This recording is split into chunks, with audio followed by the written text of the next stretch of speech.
So everybody, welcome to the live chat. And the topic for today is going to be what others think about you is none of your business. So I'm going to say that again. What others think about you is none of your business.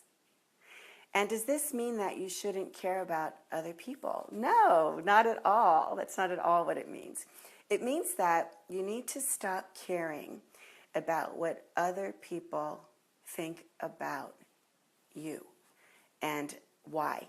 Here's why.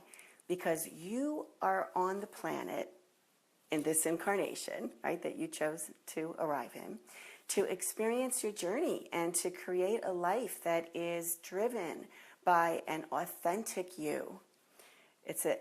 You are here to be authentic. I believe our purpose here on earth is to live truly, to truly live.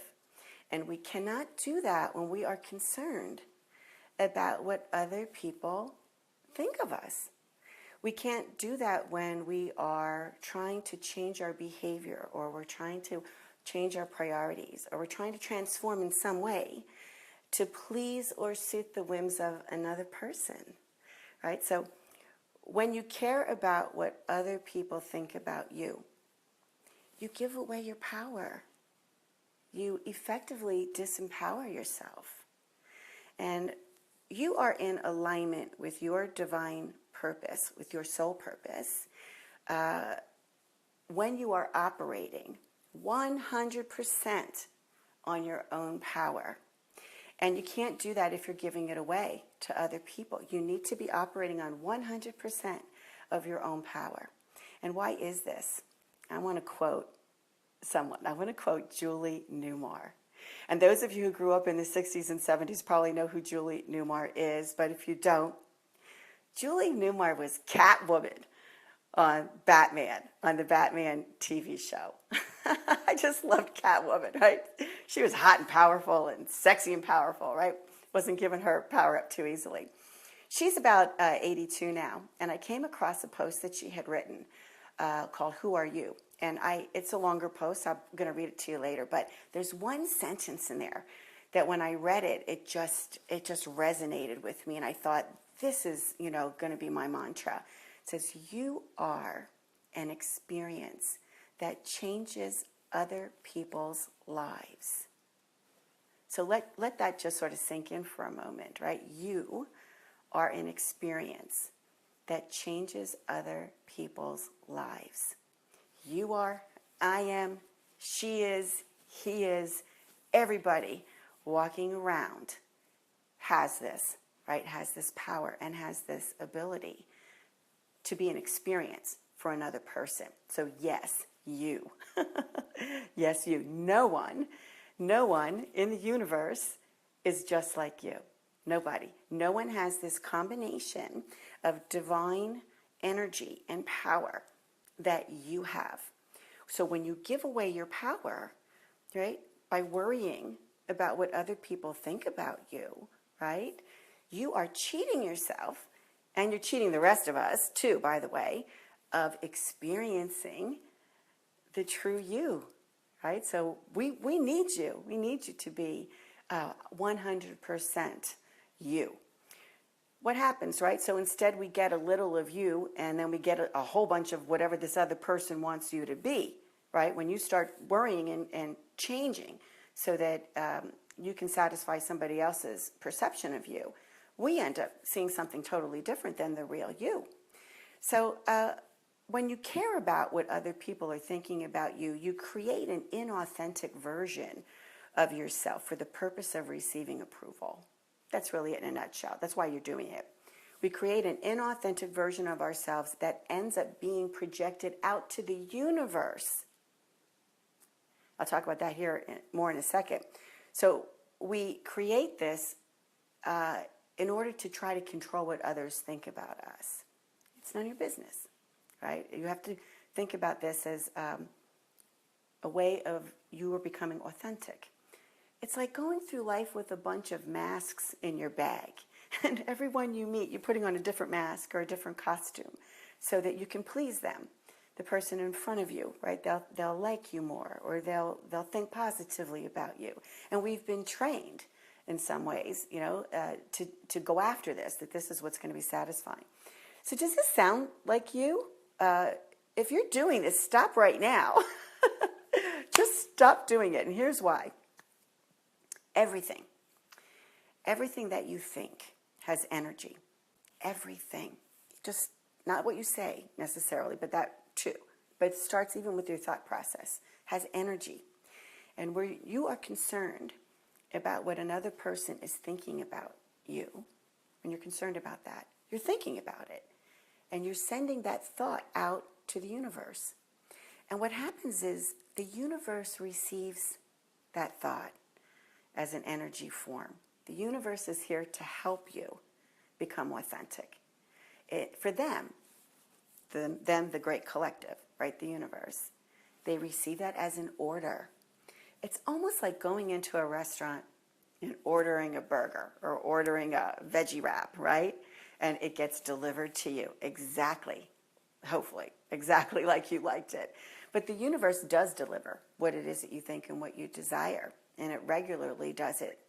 So when you are worried, you send that information energetically. You're sending it out to the universe. And what is the universe going to do? It's going to turn around and it's going to deliver more of that right to you. So in the end, you will receive more people and more situations in your life that cause you to worry about what they're thinking.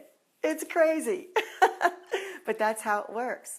So the end result is that you're buried under all that crap, and then you just can't keep up. So have you ever wondered, where is the real you in all of this? You're in there. Maybe you're just waiting for the opportunity to become yourself. And I'm saying to you, now is the time, right? Do it. You just become yourself now by stopping, right, the worry of what other people think about you. You have to think that it's none of your business, right? So what they think about you is none of your business. What others think of you, right, is none of your business. Sometimes you're placing this trauma and drama on yourself, and sometimes it's people around you who are creating this type of drama because they need to feed off of it. They want to be able to feed off of you in some way. And, you'd be surprised at who some of these people are, right? So I wanted to talk a little bit about, what are these people like? How can you identify them? So the people that want you to be concerned about what they think of you, they may seem very nice. They may seem like very nice people on the outside, but what you might feel is a negative vibe from them. Maybe it's pressure to conform to do things their way. Maybe it's negativity that comes as a backhanded compliment. Maybe it's a joke, where you always seem to be the butt of the joke, right? So often this person or these people are skillfully manipulative in ways that can push all your buttons real easily. And they do that so they can exercise some control over you.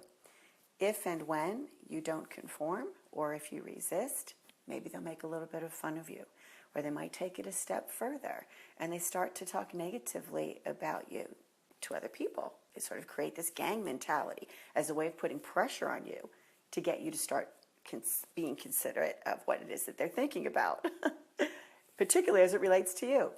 These can be family members. Yes, they can be family members. They can be longtime friends. They can be your kids. They can be your spouse, your lover, your coworkers. The experience may be so subtle that you might miss it, or you might dismiss it.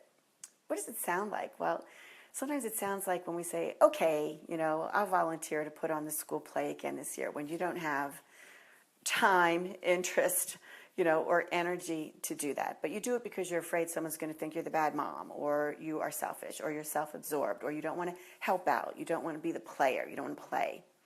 So you see how this works?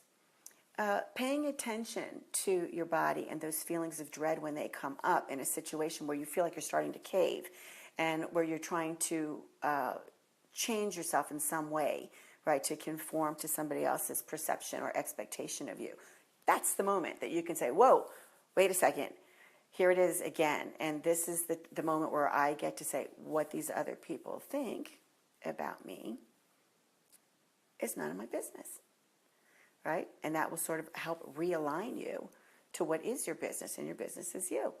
So you end up making their business your business when you are concerned about what other people think about you. Their business is to manipulate and control you on some level, and you are placing your energy in their business, feeding and helping them grow that business of trying to get you to do what it is that they want. All you need to do is, and this has worked beautifully for me, I'm so glad that I, came across this at some point. All you need to do is wrap your head around the concept that what others think about me is none of my business. What others think about me is none of my business. So let's just take a breath in together here.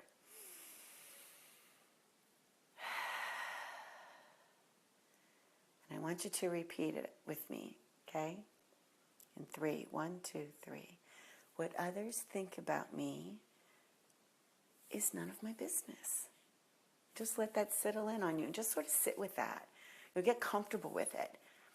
Because even when I say it out loud, people sort of like, I shouldn't care about other people. No, that's not what we're talking about, right? So understand that the only person you need to be concerned about is you, particularly on an energetic level. Again, this doesn't mean that you don't care about other people. It doesn't mean that you're conceited. It doesn't mean that you're self-absorbed. It doesn't mean that you're not a nice person, right? It simply means that you aren't going to allow what other people think about you to disempower you. Let them think what they want. Give them that gift. Give them the gift by letting go of trying to control their thoughts about you.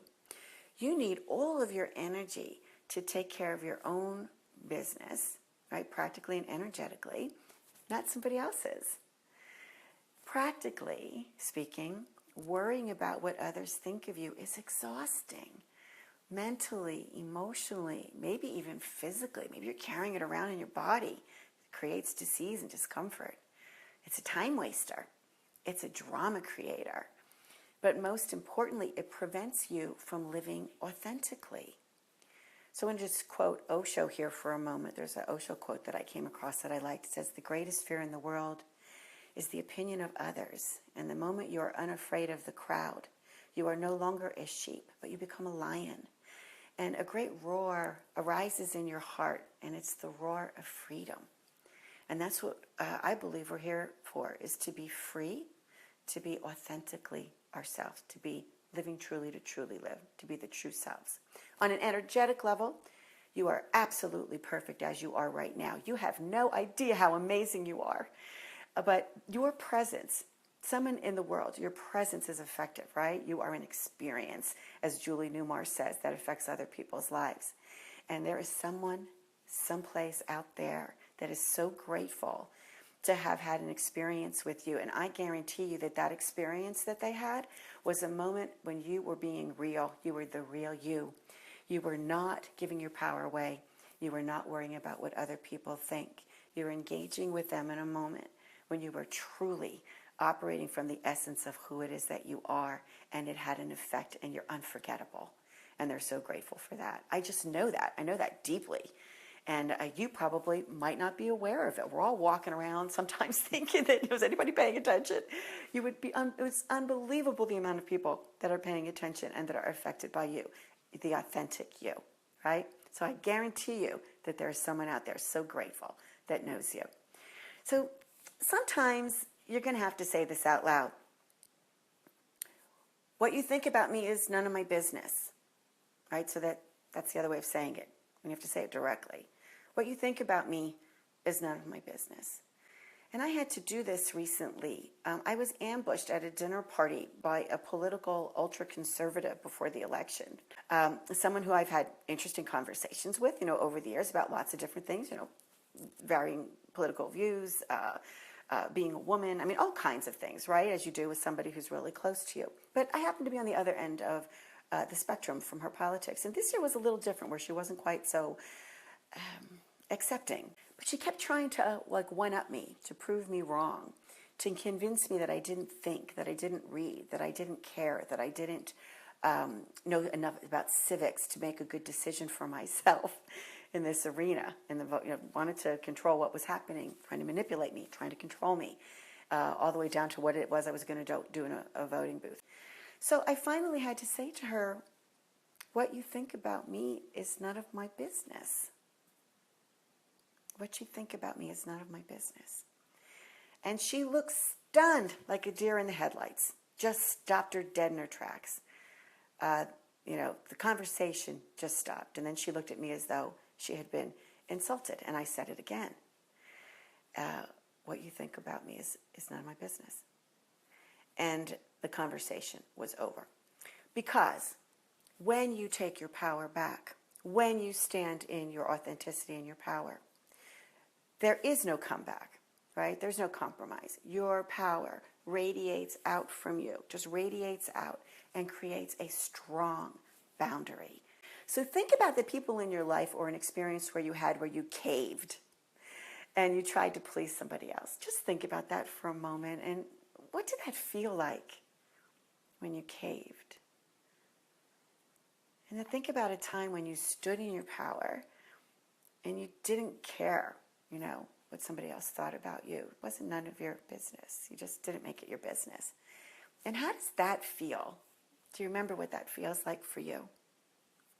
Trust these feelings. They act as intuitive signs and symbols for you, right? So, and then is there a time that you did this? Is there a time that you tried to make someone care about what you think about them? If you examine that closely, I believe that you'll find that you wanted something from them for yourself. Maybe it was something specific, or maybe it was just to take some of their power for yourself. Maybe you wanted to make yourself feel better. Maybe you wanted to make yourself feel like top dog in the room, right? So there are a few people in your life that you can hold close to you and ask their opinion occasionally. These are people who have your back. These are people who love you. These are people that want the best for you. These are the people that when they give their opinion, they do it from their heart space because they know that it's going to help you become more authentic. So this holiday season, you may find yourself in some mixed company. And maybe there will be a person in the room who they just don't like you. They're going to feel better by putting you down. Maybe they won't even say anything and they're just going to send that negative dagger your way across the room. Put your shield up. What you think of me is none of my business. Right?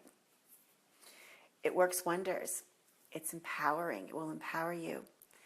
Simply be present. Radiate that outward.